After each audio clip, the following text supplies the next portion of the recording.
सभी मित्रों को प्रणाम।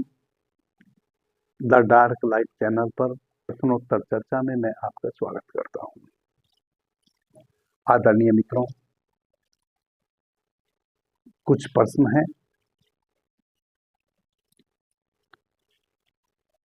बहुत से मित्रों ने एक जैसे प्रश्न किए हैं। मैं उन्हीं प्रश्नों का उत्तर देता हूं जो अधिक लोगों के द्वारा उठाए हुए लगभग एक जैसे प्रश्न हो।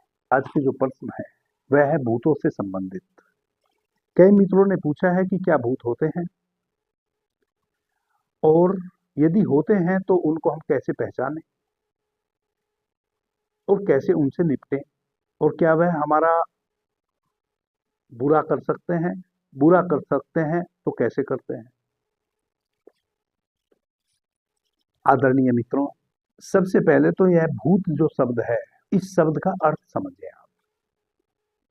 भूत हम किसको कहते हैं? भूत कहते हैं जो बीत गया। अब जब जो बीत गया, जो अब अस्तित्व में है ही नहीं, उससे हमें क्यों भयभीत होना चाहिए, और वह क्या हमारा नुकसान कर सकता है। भूत वर्तमान और भविष्य जो कल होने वाला है, वर्तमान जो आज मैं अभी आपसे बात कर रहा हूं, और भूत जो कल बीत गया। तो जो बीत गया यानी कि जो मनुष्य मर गया, आया इस पृथ्वी पे, अटखेलियां किया और अब शरीर से विदा हो गया, भूत हो गया। सबसे पहले तो भूत का आप सही मतलब समझे। भूत का मतलब यही है जो कभी था अब नहीं है, जो बीत गया। अब जब जो बीत ही चुका है, उससे भय कैसा, डरना कैसा। तो पहला तो मैं एक छोटा सा उत्तर यही दूंगा कि जो बीत गया उससे डरने की जरूरत नहीं है। दूसरी बात, भूत होते हैं। तीसरी बात, भूत आपको नुकसान भी पहुंचाते हैं। अब यहां कंट्राडिक्टरी हो जाएगी। मैं कह रहा हूं कि जो बीत गया उससे डरना कैसा, और फिर अब मैं कह रहा हूं कि वे आपको नुकसान पहुंचा सकते हैं।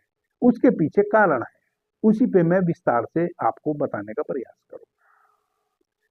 आदरणीय मित्रों, सर्वप्रथम तो जब से रूस के वैज्ञानिकों ने क्रिलियन फोटोग्राफी डेवलप की है, तब से यह भ्रम छट गया है कि भूत होते हैं या नहीं होते हैं। क्योंकि क्रिलियन फोटोग्राफी के माध्यम से भूतों के फोटो लिए जा सकते हैं, उनकी फिल्म बनाई जा सकती है। यदि आपके घर में भूत हैं या नहीं है, यदि हैं, तो क्रिलियन फोटोग्राफी के माध्यम से उनकी बाकायदा रिकॉर्डिंग की जा सकती है, उनकी तस्वीरें ली जा सकती हैं, उनकी वीडियो फिल्म भी बनाई जा सकती है। और जहां भी भूत होते हैं वहां कई बार एक नहीं अनेक होते हैं, हजारों होते हैं। तो हजारों भूत उस वीडियो में कैप्चर हो जाते हैं। तो अब यह भ्रम तो छट चुका है जब से क्रिलियन फोटोग्राफी डेवलप हुई है कि भूत नहीं होते हैं, भूत होते हैं। अब प्रश्न उठता है कि हमारे घर में भूत है कि नहीं, हम कैसे पता करें। तो क्रिलियन फोटोग्राफी तो हमारे पास वह यंत्र है नहीं। प्रत्येक व्यक्ति उन यंत्रों को खरीद भी नहीं सकता, उपलब्ध भी नहीं कर सकता, उनकी कॉस्ट बहुत अधिक है। तो हम कैसे पता करें कि हमारे घर में भूत है? उसका बहुत सीधा सा उपाय है। हमारे जो ये हाथ हैं और ये जो हमारी उंगली के पोर हैं, इनमें से हमारे शरीर की सर्वाधिक ऊर्जा बाहर बहती है। यदि आप थोड़े से साहसी व्यक्ति हैं तो आपको बिना किसी यंत्र के अपने घर में या किसी भी स्थान में भूत है कि नहीं है, यानी कि भूत का मतलब नेगेटिव ऊर्जा है या नहीं है, उसका आप एक क्षण में पता कर सकते हैं। आपको ना किसी यंत्र की जरूरत है, ना किसी मंत्र की जरूरत है, ना किसी द्रव्य की जरूरत है, ना किसी पदार्थ की जरूरत है। बिना किसी द्रव्य के, बिना किसी पदार्थ के, बिना किसी यंत्र के आप अपने शरीर के सेंसर से 1 मिनट में पता कर लेंगे भूत है या नहीं। और वह जो सेंसर है वह है आपके हथेलियां। आपको इनके विषय में मैं पीछे बहुत बार चर्चा कर चुका हूं। यह जो आपके हाथ हैं, इनसे संवेदनशील सेंसर अभी तक मनुष्य ने इजाद नहीं किया है यंत्र के रूप में। यह सबसे संवेदनशील है। यूं तो हमारा पूरा शरीर ही, पूरे शरीर की जो त्वचा है यह सेंसर है। हमारा पूरा शरीर सेंसर है। आपको कोई कहीं से भी छू दे तुरंत आपको पता चल जाता है, और किस भाव से छुआ आपको यह भी पता चल जाता है। आपको प्रेम से कोई छू रहा है, स्पर्श किया है, उसके छूने से आपको उसके प्रेम का आभास होगा। किसी ने घृणा से आपको छुआ है, उसका भी आपको आभास होगा। तुरंत आपके भीतर क्रोध जगेगा। आपकी पूरी बॉडी, आपका पूरा शरीर की जो बाहरी यह आवरण है, जो त्वचा है, यह पूरा का पूरा आपका शरीर ही एक बहुत ही संवेदनशील सेंसर है। लेकिन आपकी जो हाथ की ये हथेलियां हैं और आपकी उंगली के जो ये पोर है, यह तो अति से सूक्ष्म सेंसर है। यह तो और भी अधिक सूक्ष्म सेंसर है। और दूसरी बात, यह सेंसर कुछ चीजों को नष्ट कर सकते हैं, उनका पता कर सकते हैं। यह आपकी हथेलियों के जो सेंसर है, आपकी जो ये हथेली है, यह कुछ चीजों का पता कर सकती है, और यदि वो है उनको नष्ट भी कर सकती है। तो आज मैं आपको बताने जा रहा हूं, मैं आपको सिखाऊंगा कैसे आपके घर में भूत यदि है उनको आप स्कैन करें, और कैसे भूतों को फिर आप अपने घर से दूर करें। इस पे मैं प्रकाश डालूंगा, इस विज्ञान को मैं आपको बताऊंगा।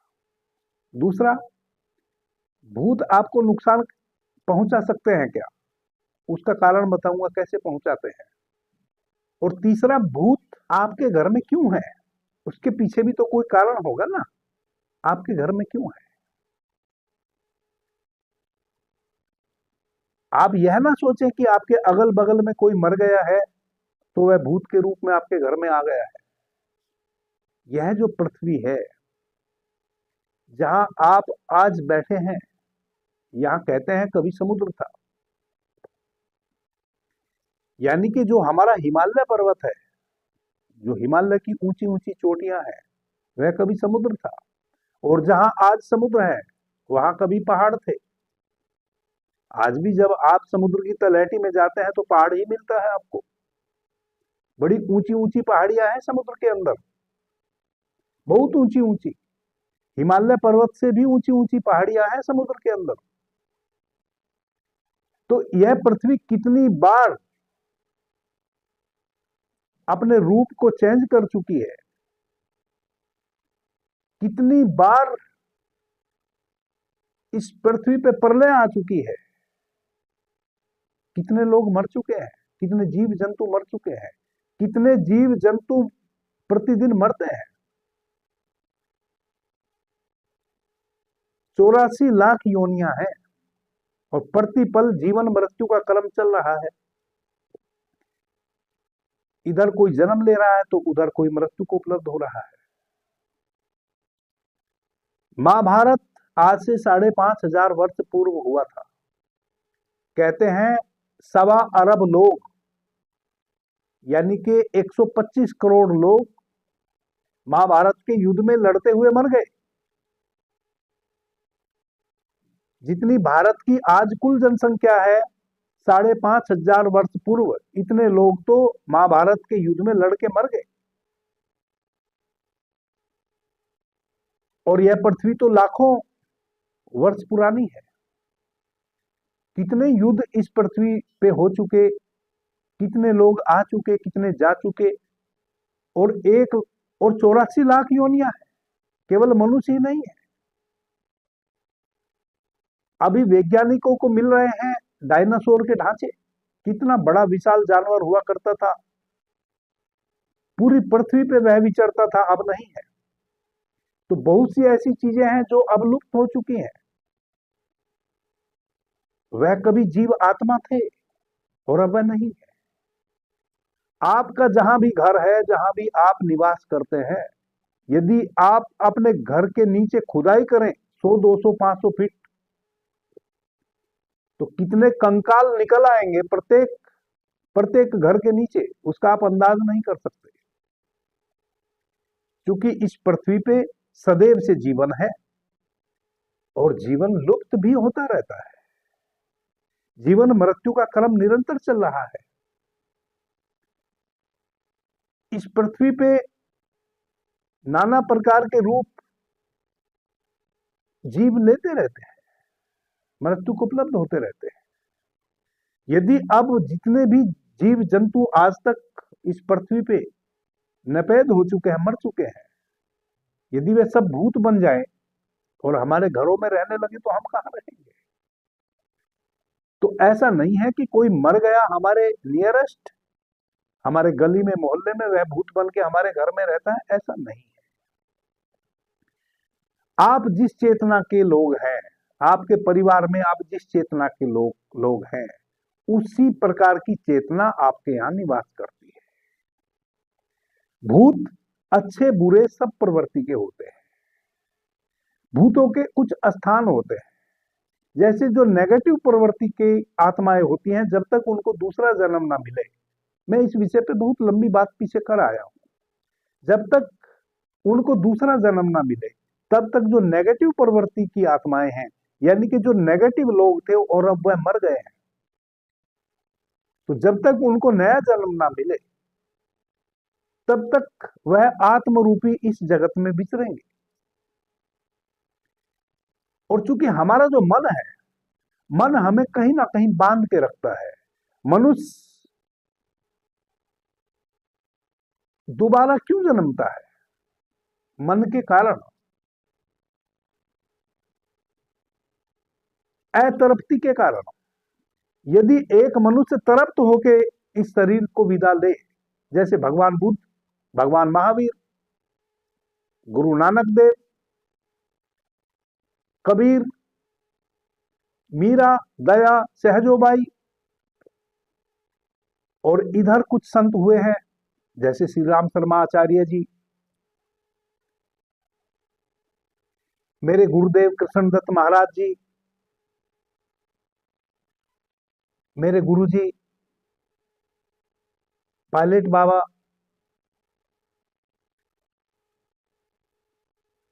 यह अपनी चेतना के उच्चतम शिखर में जिए हैं और जागते हुए इस शरीर से विदा लिए हैं।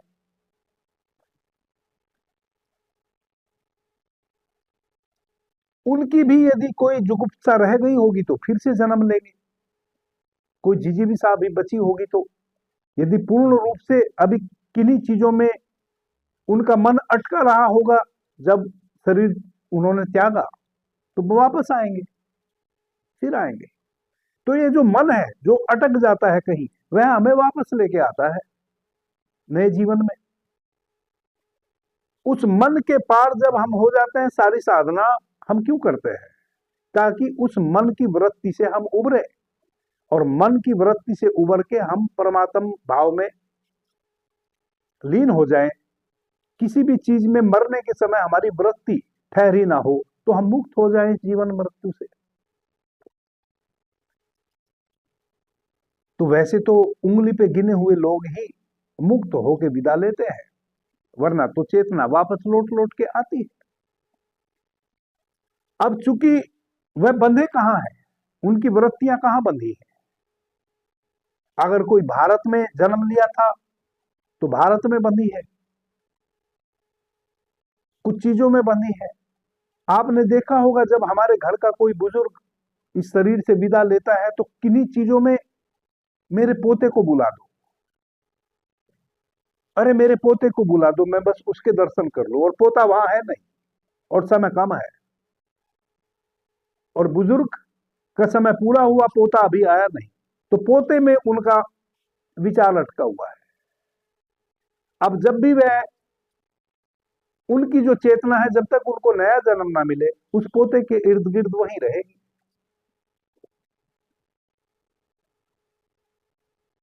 तो इस प्रकार से हमारे मन की वृत्ति हमें एक स्थान पे हमारी आत्मा को रखती है, यानी कि आत्म शरीर जो हमारा है, जिसको हम प्राण शरीर कहते हैं। मैंने पीछे स्वर विज्ञान पर विस्तार से चर्चा की है, इस चैनल पे भी बहुत सारे वीडियो उपलब्ध हैं स्वर विज्ञान से संबंधित। हम जो श्वास लेते हैं, श्वास के साथ हम प्राण तत्व लेते हैं, हमारे भीतर 72,000 नाड़ियां हैं। वह प्राण तत्व प्रकाश रूप में उन 72,000 नाड़ियों में फैलता है, उससे हमारे भीतर एक प्राण शरीर निर्मित होता है। हमारे शरीर को हम 5 हिस्से में देख सकते हैं। अन्नमय कोश जो हमारा शरीर है भोजन से निर्मित, प्राणमय कोश जो प्राण से निर्मित है हमारे भीतर, मनोमय कोश जो हमारा मन निर्मित करता है, विज्ञानमय कोश जो ध्यान समाधि से हम एक शरीर डेवलप करते हैं, ध्यान समाधि से हम अपने अवरे को बढ़ाते हैं, और आनंदमय कोश अंतिम अवस्था संसार से परमात्मा में गमन कर जाते हैं। तो हमारी जो प्राणिक शरीर है वह प्रकाश शरीर है, ऐसा भी आप कह सकते हैं। वह बिल्कुल प्रकाश के जैसा है। जब इस शरीर से प्राण विदा लेते हैं तो वह प्रकाश रूप में विदा लेते हैं, उसी को किरलियन फोटोग्राफी पकड़ लेती है। तो हमारी आत्मा प्रकाश रूप में विचरती है। जिस स्वभाव की हमारी फैमिली है, परिवार है, उसी स्वभाव की आत्माएं हमारे घर में आके रहने लगेंगी। क्यों रहने लगेंगी? क्योंकि उनके पास शरीर नहीं है। अब जो सद् आत्माएं हैं, उनको यदि अच्छे अनुभव करने हैं, जब तक उनको नया शरीर नहीं मिलता, तब तक वो हमारे इर्द गिर्द रह के कुछ अच्छे अनुभवों को कर सकती हैं। जैसे यह जो चैनल है, आपको पता ही है कि मां श्रेष्ठा का यह चैनल है। जब मां श्रेष्ठा गहन ध्यान में प्रवेश करती है तो उन्होंने कई बार अपने अनुभव मुझे बताए हैं कि गुरुजी, मेरे कानों पे कोई हजारों आत्माएं आके बैठ जाती हैं, मेरे हाथों पे हजारों आत्माएं आके बैठ जाती हैं, और मुझे उनका पता चलता है। यानी कि मां श्रेष्ठा जब अपनी गहन समाधि में, गहन ध्यान की अवस्था में होती है, और वह उस ओमकार में नहा रही होती है भीतर, तब बहुत सी आत्माएं उनके कानों पे आके चारों तरफ यहां लिपट जाती हैं, हजारों की संख्या में। जो उनको अनुभव होता है वह मुझे कई बार बताती है। शुरू शुरू में वह डर जाती थी, लेकिन जब मैंने उनको विज्ञान समझाया तो उन्होंने डरना बंद कर दिया। मां श्रेष्ठा अपने इस चैनल पर, यह मां श्रेष्ठा का ही चैनल है, द डार्क लाइट, अपने अनुभव आने वाले समय में आपके समक्ष रखेंगी। अद्भुत अद्भुत अनुभव है उनके। तो इस प्रकार से जो सद् आत्माएं हैं वह आपके, यदि आप सद् व्यक्ति हैं, आप ध्यान करते हैं, समाधि में उतरते हैं, आपके घर में पूजा प्रार्थना होती है, आप सद् चरित्र के व्यक्ति हैं, तो जो सद् चरित्र मनुष्य थे, जो अब सह शरीर नहीं है, वैसी आत्माएं आपके घरों में आके रहने लगेंगी। जो दुष्चरित्र लोग हैं, उनके यहाँ दुष्चरित्र टाइप की आत्माएं आके रहने लगेंगी। कभी कभी वह दुष्चरित्र आत्माएं आपके घर में भी प्रवेश कर जाती है, उस समय आपको वह कठिनाई में डाल देती है। इसको कहते हैं भूतों के द्वारा आपके यहाँ नुकसान पहुंचना। क्यों रहते हैं आपके घर में? वह इसलिए रहते हैं कि उनके मन की अवस्था जब वह जीवित थे, उनको इस पृथ्वी पे अटकाए हुए है किसी परिस्थिति में। अब वह शरीर नया मिले उसका इंतजार कर रहे हैं। जैसे ही उनको नया शरीर मिलेगा वह फिर से शरीर आप ही के किसी के माध्यम से जन्म लेंगे। जैसी उनकी वृत्ति होगी वैसी वृत्ति में आप ही के घर में वह फिर वापस जन्म ले लेंगे। तो इस कारण से आत्माएं तो सब स्थान पे रहती है। कहीं सदचरित्र आत्माएं रहती हैं, कहीं दुष्चरित्र आत्माएं रहती हैं। यह पूरी पृथ्वी पे सब स्थानों पे अच्छी बुरी आत्माओं का वास है। आपके घर में भी है, डरने की बिल्कुल जरूरत नहीं है। अब वह नुकसान आपको कैसे पहुंचा देती है? वह नुकसान आपको पहुंचाती हैं जब आप अति संवेदनशील होते हैं। आपने देखा होगा अधिकतर स्त्रियों के साथ घटनाएं घटती हैं कि उनको भूत प्रेत की बाधा उत्पन्न हो जाती है। उसका कारण है कि स्त्री पुरुष की अपेक्षा बहुत संवेदनशील नेचुरली होती है, और उसमें भी जब उसकी संवेदनशीलता अधिक बढ़ जाए। आपने देखा होगा किसी किसी स्त्री को वह पल में रोने लग जाएंगी, पल में हंसने लग जाएंगी। कोई भी इधर उधर छोटी मोटी बात हो जाए तुरंत उनकी आंखों से लोर बह जाएंगे, आंसू आ जाएंगे, यानी कि वह अति संवेदनशील है।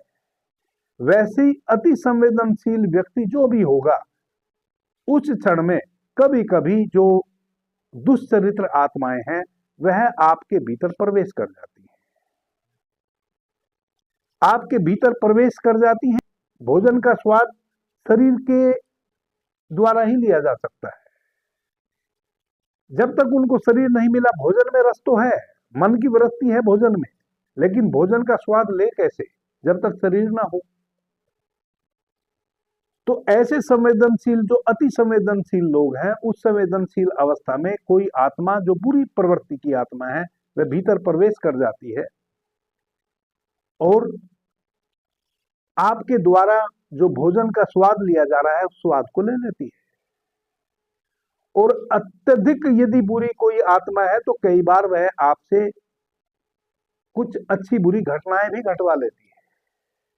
कई बार ऐसा देखा गया है। मैं आगे विस्तार से उस संबंध में चर्चा करूंगा। यदि मित्रों के ऐसे प्रश्न और आए तो मैं और गहनता से वो कैसे बुरी से बुरी आत्मा आपसे कुछ अपने द्वारा कर्त करा लेती है और क्या करा लेती है, कैसे करा लेती है, उस पर मैं आगे चर्चा करूंगा। यह चर्चा हमारी वरना तो लंबी हो जाएगी। तो इस प्रकार से वह हमें नुकसान भी पहुंचा देते हैं। अब हम अपने घर में भूत को कैसे पहचानें और कैसे उनको अपने घर से दूर करें। जैसे एक रूम, आपके घर में यदि बहुत सारे रूम हैं तो पहले आप अपने घर के दरवाजे में लाइट बंद कर दीजिए। दरवाजे पर वहां देखिए कि आपके घर के जो आपका जो द्वार है वहां तो कोई भूत नहीं है। और चूंकि भूतों की एक अवस्था और है, वह जहां रहने लगते हैं बहुत दिनों तक वहीं रहते हैं। वह जल्दी अपना स्थान परिवर्तित नहीं करते। इसलिए यह मत समझे कि आज भूत है तो कल नहीं होगा। जो आज है वह कल भी होगा। तो कैसे पता करें? अपने दरवाजे पे पूरब दिशा की ओर मुंह करके खड़े हो जाए। आप बिल्कुल सीधे स्ट्रेट खड़े हो जाएं। अपनी श्वासों को भीतर धीमी गति से भरें। श्वास को बहुत आहिस्ता से भीतर भरें और रोक लें। रोकने के बाद 50 बार 50 टाइम अपनी इन हथेलियों को ऐसे रगड़ें। अब 50 बार आपने हथेली को रगड़ा, आपकी हथेली गर्म हो गई, ऊर्जा निर्मित हो गई। अब स्कैन करें अपने दरवाजे को, देखें।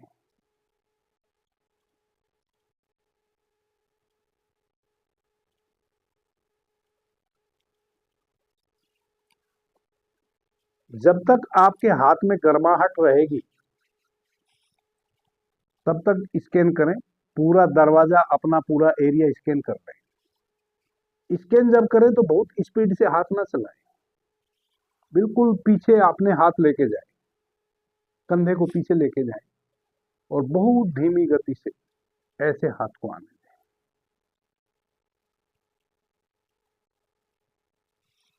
50 टाइम अपने हाथ को ऐसे ऐसे रगड़े। अपने पूरे होश को, अपनी पूरी ऊर्जा को अपने हाथों की हथेलियों में लाए भीतर।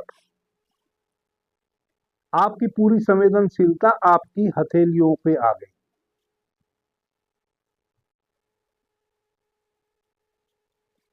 कैसे?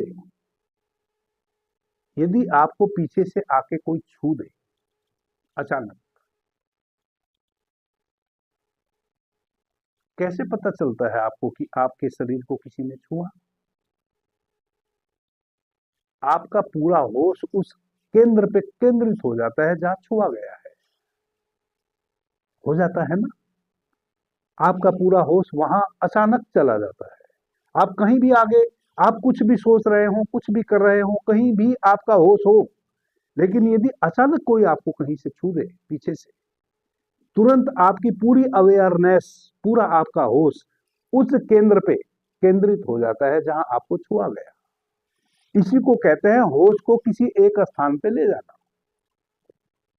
अभी वह ऑटोमेटिक गया वहां, क्योंकि आपको पीछे से छू दिया किसी ने अचानक। जहां भी आप उस समय थे, यानी कि आपका होश कहीं भी था, आप कोई विचार कर रहे थे, आप कहीं देख रहे थे कुछ, कोई गीत सुन रहे थे, संगीत सुन रहे थे, जो भी आपके भीतर आपका फोकस जहां भी था, वहां से एक पल में हट जाता है और वहां पहुंच जाता है जहां आपको छुआ गया। वैसे ही आप 50 टाइम अपने हाथ की हथेलियों को ऐसे बहुत हल्के से ऐसे रगड़ें, और जब रगड़ रहे हो अपने पूरे होश को अपनी हथेलियों में लेके जाए। आपका जो राइट हैंड है, अपने पूरे होश को अपने राइट हैंड की हथेली में, इन उंगलियों के पोरों में, पूरी हथेली में लेके जाए। अब अपने दरवाजे को स्कैन करें बहुत धीमी गति से, बहुत स्लोली स्लोली हाथ को आगे बढ़ाएं। जहां भी नेगेटिव ऊर्जा होगी वहां आपका हाथ रुक जाएगा। यदि आप सच में अपने हाथ के प्रति संवेदनशील है तो आपका हाथ वहां रुक जाएगा, आगे नहीं बढ़ेगा। बढ़ेगा, ताकत लगानी पड़ेगी।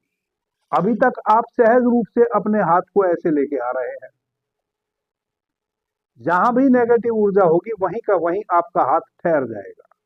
अब आपको फोर्स लगाना पड़ेगा हाथ को आगे बढ़ाने के लिए। यदि आपका हाथ ठहर गया है तो समझे कि वहां नेगेटिव ऊर्जा है। आपको जो पॉजिटिव ऊर्जा है वो तो चारों तरफ है ही। आपको पता करना है नेगेटिव ऊर्जा का, यानी कि उन भूतों का जो आपको नुकसान पहुंचा सकते हैं। उनका पता करने के लिए यह टेक्निक है। आप 50 टाइम अपने हाथों की हथेलियों को ऐसे रगड़ें, अपने पूरे होश को अपने इस स्कैनर पे लेके जाएं, अपने हाथ को पीछे लेके जाएं और ऐसे चारों तरफ घुमा के बहुत धीमी गति से स्लोली स्लोली ऐसे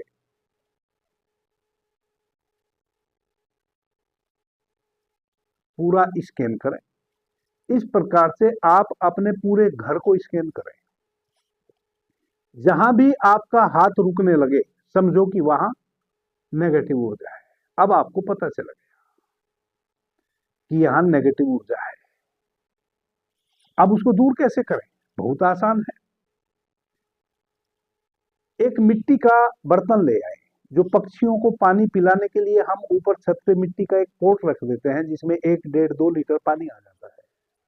तो एक ऐसा मिट्टी का पोट लेके आए, चौड़े मुंह का, हंडिया नहीं लेके आनी है, चौड़े मुंह का पोट लेके आए जिसमें 2 लीटर पानी आ सकता हो। उसमें 1 लीटर तो आप पानी डालें और 1 केजी, 1 किलो नॉर्मल जो साधारण नमक आता है टाटा का, सस्ते वाला, वह नमक पूरा उसमें डाल दें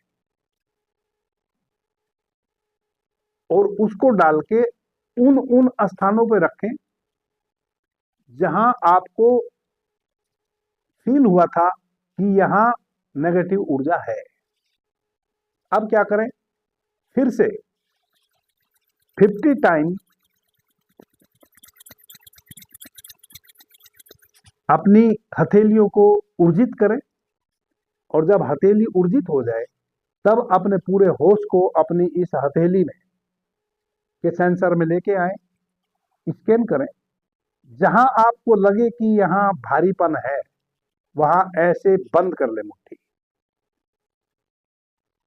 इस भाव के साथ कि मैंने नेगेटिव ऊर्जा को पकड़ लिया, और वह जो नमक का पानी है उसमें झटके से ऐसे छोड़ दें। पानी में हाथ डुबालने की जरूरत नहीं है, उस पोर्ट पे झटके से ऐसे छोड़ दें। इस प्रकार से अपने पूरे घर को स्कैन करके झटके से आप उस ऊर्जा को पानी में छोड़ दें। अब उस पानी को आप कहीं भी बाहर नाली में प्रवाहित कर दें, अपने घर से बाहर नाली में प्रवाहित कर दें। आदरणीय मित्रों, नमक में किसी भी नेगेटिव द्रव्य को, किसी भी नेगेटिव चीज को नमक परिवर्तित कर देता है। आपने समुद्र में देखा ना, समुद्र में आप कुछ भी डाल दो, कोई भी पदार्थ आप समुद्र में डाल दो, कोई भी द्रव्य आप समुद्र में डाल दो, वह धीरे धीरे समुद्र उसको अपने गर्भ से बाहर करता है, वह धीरे धीरे किनारे पे आ जाता है। चाहे उसको 1 महीना लगे किनारे पे आने में, लेकिन वह धीरे धीरे धीरे धीरे समुद्र उसको किनारे पे लाके पटक देगा। नमक के पानी में यह शक्ति है कि नमक जो है वह परिशुद्ध कर देता है चीजों को। तो जो भी यह नेगेटिव ऊर्जा आपके घर में थी उसको आपने पकड़ा, स्कैन किया पहले, फिर उसको पकड़ा, फिर उसको नमक के पानी में ड्रॉप किया, और फिर उसको अपने घर के बाहर बिल्कुल नाली में बहा दिया, और नाली में बहा के वहीं फिर आप अपने हाथों को सैनिटाइज करके तब आप भीतर प्रवेश करें घर में, वरना तो वह फिर आपके हाथों के द्वारा भीतर आ जाएंगी। वहीं आप अपने हाथों को धोए, साफ किए, स्वच्छ किए, सैनिटाइजर लगाए, और फिर आप अपने घर में प्रवेश करें। इस प्रकार से आप प्रत्येक सप्ताह, क्योंकि थोड़ी बहुत नेगेटिविटी रह जाएगी, एक बार में पूरा साफ नहीं होगा, प्रत्येक सप्ताह आप स्कैन करें अपने घर को। जहां भी आपको लगे कि यहां नेगेटिविटी है उसको फिर ऐसे मुट्ठी में बंद करें और पानी में प्रवाहित कर दें। इस प्रकार से यह आप पता कर सकते हैं कि कहां मेरे घर में नेगेटिव फोर्स है। कभी कभी आप पाएंगे कि आपके घर के किसी एक कोने में है, बाकी पूरा घर ठीक है, बस एक ऐसा कोना है जहां इस प्रकार की प्रॉब्लम है। अब चूंकि वह दिखा तो आपको है नहीं, लेकिन यह स्कैनर है आपका, यह बता देगा कि यहां है। अब इसको दूसरा आदमी कैसे माने? तो आप देखें, आप उसको छोड़ दें वहीं, मत साफ करें, सफाई मत करें उसकी। आप आधा घंटा वहां अपने परिवार के किसी सदस्य को बिना बताए कि वहां नेगेटिव फोर्स है, उसको कहें कि भाई वहां आप बैठो, या आज रात्रि में आप उस कमरे में उस कोने में सो। आप देखो चमत्कार, वह व्यक्ति के जो अनुभव होंगे वह पूरी रात्रि डरावने सौपन देखेगा। उसके विचार परिवर्तित हो चुके होंगे, उसके विचारों में नेगेटिविटी आ गई होगी, वह आपके प्रति जो प्रेम पूर्ण अवस्था थी वह अब प्रेम पूर्ण नहीं, यानी कि कुछ ना कुछ विकृति आ गई होगी। इससे आपको पता चल जाएगा कि काम हो गया, नेगेटिविटी पकड़ ली। यदि आपके घर में कोई एक कोना ऐसा है जहां आपने अपने स्कैनर से उसको स्कैन किया और पता किया कि यहां नेगेटिविटी है, आप उसको मत सफाई कीजिए। यदि आपको भरोसा नहीं होता है तो आप अपने किसी परिवार के सदस्य को बिना बताए वहां आप रहने को कहें, और आप देखें चमत्कार। आदरणीय मित्रों, इस प्रकार से आप अपने घर में भूतों की पहचान कर सकते हैं, नेगेटिविटी की पहचान कर सकते हैं, और नेगेटिविटी को सहज रूप से ऑब्जर्व करके, आप पकड़ के, और आप उसको पानी में विसर्जित कर सकते हैं। मैं समझता हूं आप बिना घबराहट के इस कार्य को पूर्ण रूप से कर लेंगे। डरने की कोई आवश्यकता नहीं है। आपका कुछ भी नहीं बिगाड़ पाएंगी वो बुरी आत्माएं। यदि आपने एक संकल्प ऐसा लिया है कि भाई मैं अपने घर से इन बुरी आत्माओं को दूर करूंगा, वह आपका कुछ नहीं बिगाड़ पाएगी। वह आपका तभी कुछ बिगाड़ पाती है जब आप भयभीत होते हैं। कहते हैं ना, भय का भूत। जैसे ही आप भयभीत हुए वह आप पे हावी हो जाएंगी। आप बिना भय के इस प्रयोग को करें। और दूसरी बात यह है कि जो ऑलरेडी भूत हो चुके हैं वह आपका क्या बिगाड़ेंगे? क्या बिगाड़ सकते हैं अधिक से अधिक? केवल आपको मानसिक रूप, आपकी मानसिक स्थिति को वह कई बार चेंज कर देते हैं, और वह भी उन लोगों की जो अति संवेदनशील है। आपका कुछ भी नहीं बिगाड़ पाएंगे, कुछ नहीं बिगाड़ पाएंगे। वह तो ऑलरेडी भूत हो चुके, भूतपूर्व हो चुके, वो बीत चुके। उनसे आपका कुछ नहीं बिगड़ेगा। आगे मैं और विस्तार से इस विषय पर चर्चा करूंगा। यदि आप चाहते हैं, कुछ मित्रों के प्रश्न यदि आएंगे तो मैं इस विषय को और सूक्ष्मता से आपके समक्ष रखूंगा। अभी के लिए इतना ही। आपने मुझे ध्यान से, प्रेम से सुना, उससे मैं बहुत अनुग्रहित हूँ। सभी मित्रों को मेरा प्रणाम, धन्यवाद। जय श्री राम।